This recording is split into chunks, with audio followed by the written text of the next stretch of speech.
Done your job.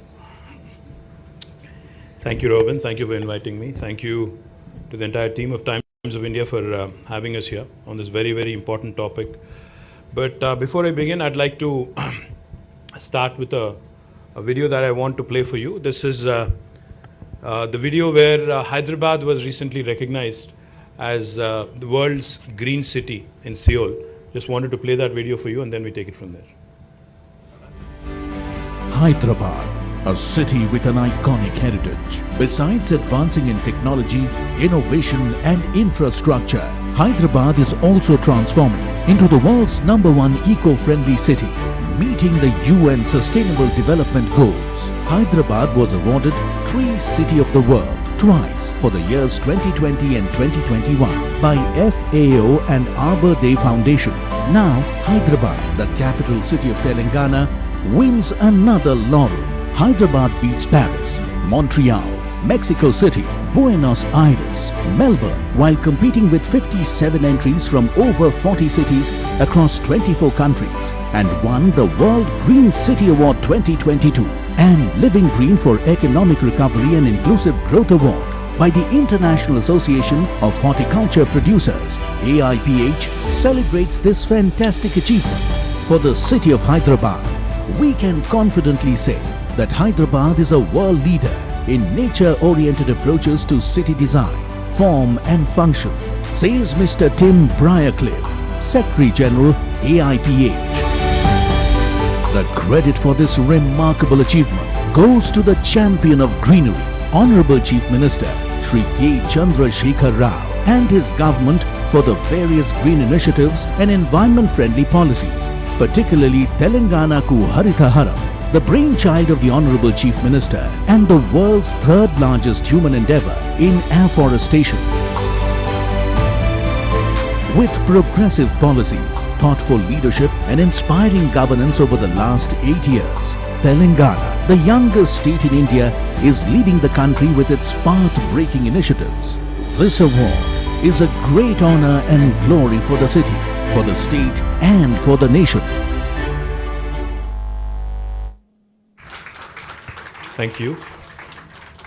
Like I said, I'm very glad to be a part of this Replanet initiative of the Times of India, with very specific focus on water and the importance of circular economy.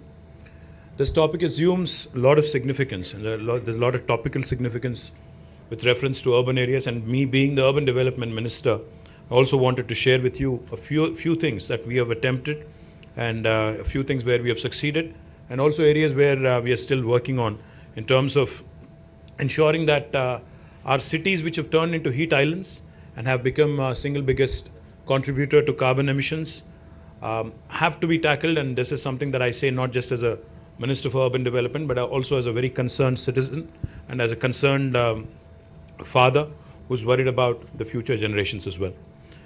As we all understand, as we all know, cities across the world, not just in India, have become the economic engines, propelling our growth stories across the universe, across the planet. Now, if you just look at India, or if you look at Telangana for that matter, more than 45% of Telangana's GSDP actually comes from Hyderabad and the suburban areas of Hyderabad. Same is the logic for every single nation across the world. In fact, a few years ago, I've mentioned this before, but I'll say it again. A few years ago, I had a meeting with Satya Nadella, who is the chairman of Microsoft, CEO and chairman of Microsoft.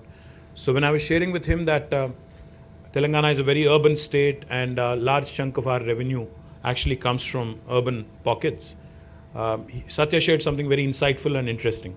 He said, even though Microsoft actually exists in nearly 180 countries in terms of presence, 70% of Microsoft's revenue also comes from 80 cities across the world. So cities have become magnets for investment. Cities have become magnets for migration, urbanization, primarily because, people migrate to cities in search of better livelihood opportunities, better education facilities, better healthcare facilities. In general, better living standards is what they come in anticipation of. As a result, what we are witnessing today is, Mr. Nitin Gadkari, Honorable Minister, Union Minister, keeps referring to this, and let me paraphrase him a bit. Mr. Gadkari keeps telling us whenever we meet him that whatever urbanization has happened over the last 5,000 years is likely to happen over the next 50 years. The same quantum of urbanization that has happened in the last 5,000 years will be happening again, will be repeating itself over the course of next 50 years. So that kind of points you to the enormity of the challenge at hand for all of us. The importance of urban areas, of course, cannot be overruled. It can be gauged from the fact that while urban areas in terms of geographical expanse constitute for 5%, but they contribute to 46% of the population in Telangana and to about 2/3 of the GSDP of the state. To put it in numbers, let me put it this way. If you look at Telangana as a state, our geographical area that the state currently kind of covers or extends to is about 1,12,000 square kilometers, out of which Hyderabad alone is 675 square kilometers. But if you look at other urban pockets also in the entire state of Telangana, it would not be more than 2,000 square kilometers. So what are we talking about here? 1,12,000 square kilometers versus 2,000 square kilometers. But if you look at the population, 46.8% of the population is in this 2,000 square kilometers, whereas the remaining population is in the rest of 1,10,000 square kilometers. So that kind of goes to show you why the urban infrastructure keeps crumbling. Because, the density of population, the paucity of space, that presents a huge challenge to the entire urban development department that I head. As I just pointed out, the socio-economic outlook of Telangana 2022 actually shows that Telangana's urban population is 46.8 compared to the national average of 31.16. That makes us one of the most urbanized states in the country. I think we are the third most urban state after Tamil Nadu, which is at 48.45, and Kerala at 47.23, and right after us is Maharashtra at 45.23. So that makes Telangana one of the most urbanized states in the entire country. And we are also one of the fastest growing urban economies in the country. When the state of Telangana was formed in 2014, we had 68 ULBs, the urban local bodies. But now the number has been increased to 142. That includes Hyderabad as well. Hyderabad, while we have still many challenges and many issues to tackle, I'm happy to share with you that over the last 5 years, and more particularly from the period 2015 until 2020, Hyderabad has been rated consistently by MSR as the best city in India on the quality of living index. And I'm very, very proud of the fact that this has come even despite all the challenges after the new state was formed, the transition, etc., etc. But our goal is not just to be the best in India. Our ambition is larger. We are audacious in terms of vision, because our Honorable Chief Minister will not rest on laurels. He's not somebody who's content being known as the best in India. He's given us a task. He's asked us to be one among the best cities, best top 25 cities in the world in terms of livability index. And that's a humongous task, because if you look at the global rankings, while Hyderabad is number 1 in India in terms of livability, on the world index we are still 140. So that gives us another huge task in terms of moving up that ladder, because it's a huge task. So what are we doing? What are we trying to do to ensure that we live up to that vision? What are we trying to do to ensure that Hyderabad actually becomes a sustainable city in terms of all the methods, practices that we follow? One of the things I will talk about today, which I'm very proud of, our Metro Water Supply and Sewerage Board's MD is here, Dana Kishore. Let me also tell you something that I'm truly proud of. Hyderabad will become the first city in India come March, April next year, which would be treating every single drop of sewerage. We have undertaken a humongous task, are setting up nearly 31 sewerage treatment plants with a capacity of 1,259 MLD of sewerage waste, costing us about 3,866 crore. And once completed at a secondary level, this treatment would be of secondary level and backed by legislation. This will make Hyderabad, among all Indian cities, the first city to have achieved 100% treatment of sewerage, which I'm very proud of. And I do believe This will set a new benchmark for the rest of India. Now, how do we plan to reuse this water, treated water?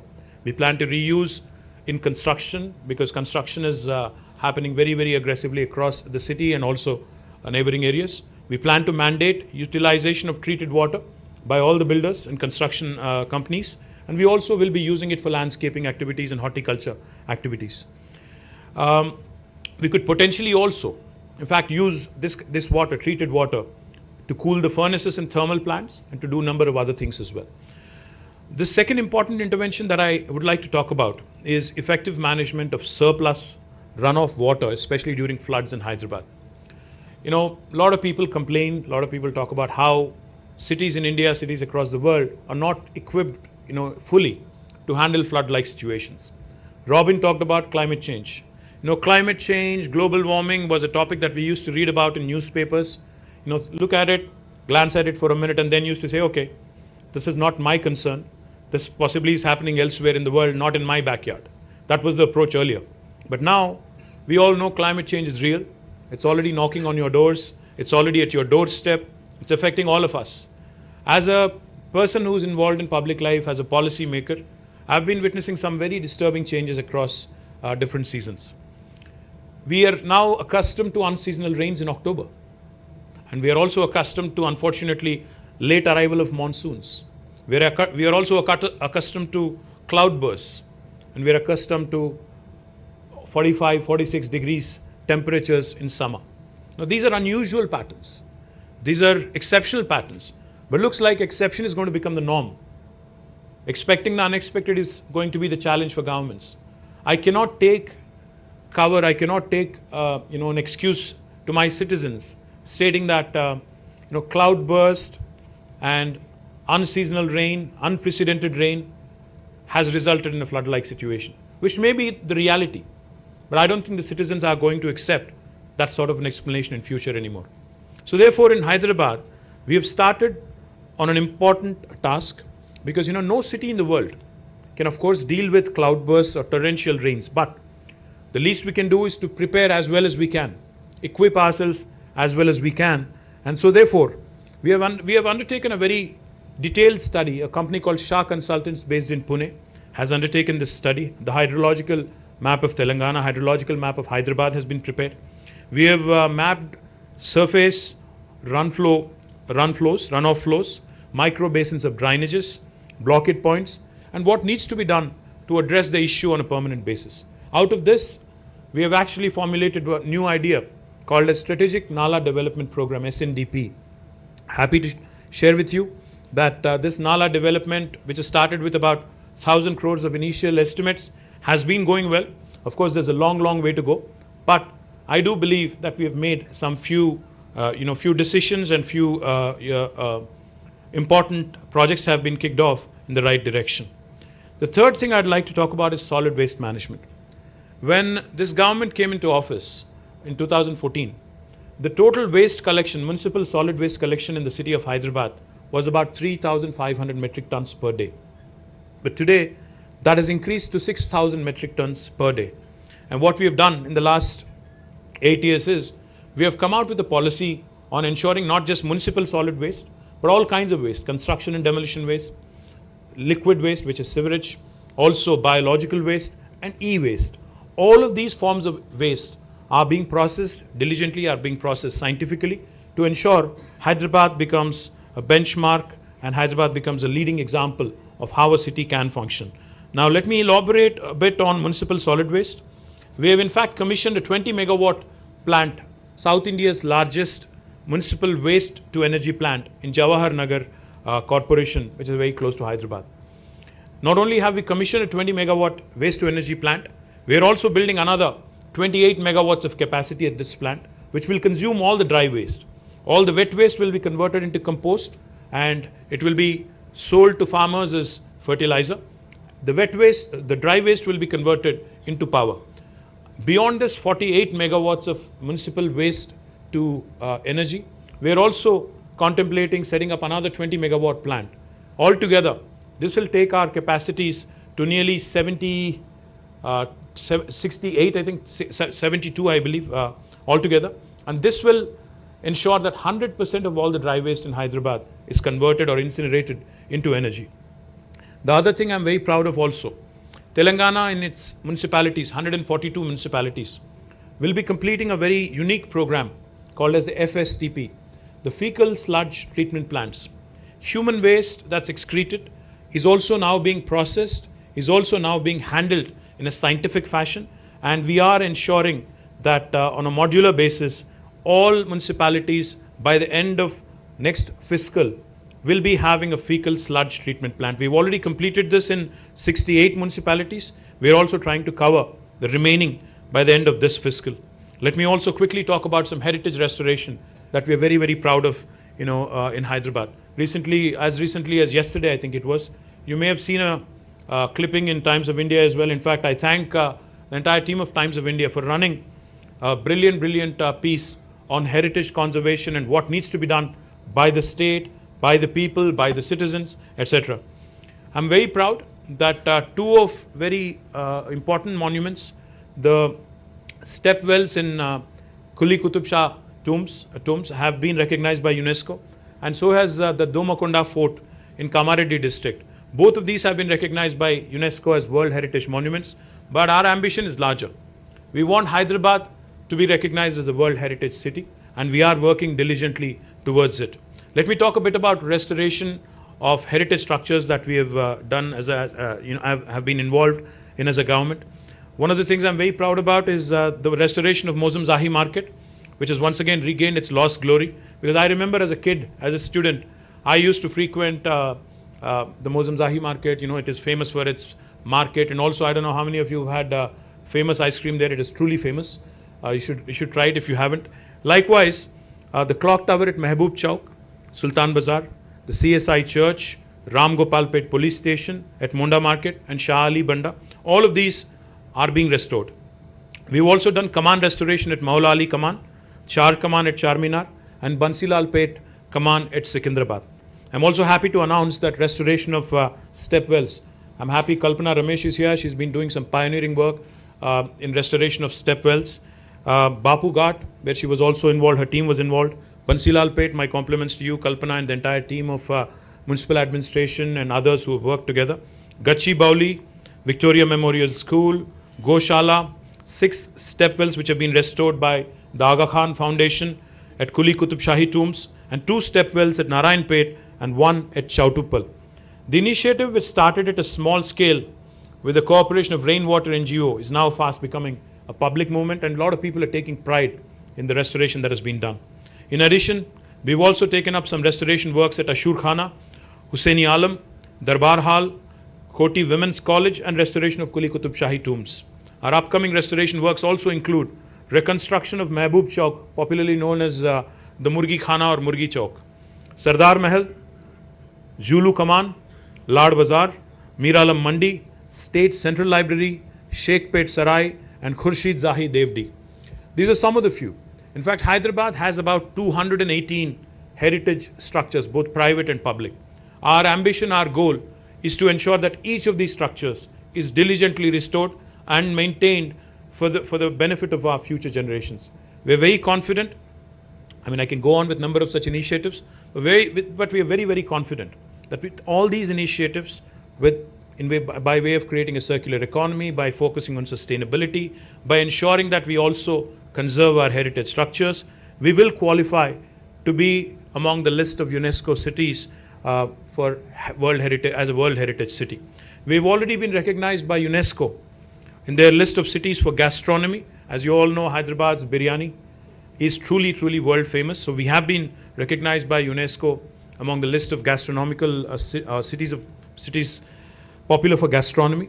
And again, like I mentioned, because of the work done by Aga Khan Foundation at the step wells in Quli Qutub Shahi Tombs, we've again been recognized by them. But our effort is to ensure that this continuous exercise, endeavor, to maintain that perfect mix of modernity and old world charm, rich heritage and culture, the Ganga Jamuna Tehzeeb that Hyderabad is known for, will prosper, will thrive, and every Hyderabadi eventually will feel proud of all the work that is being done by the government and its citizens. I'd like to play a small video before I close out so that you understand exactly what is being done. Thank you. Jai Telangana.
Just, yes. Thank you so much.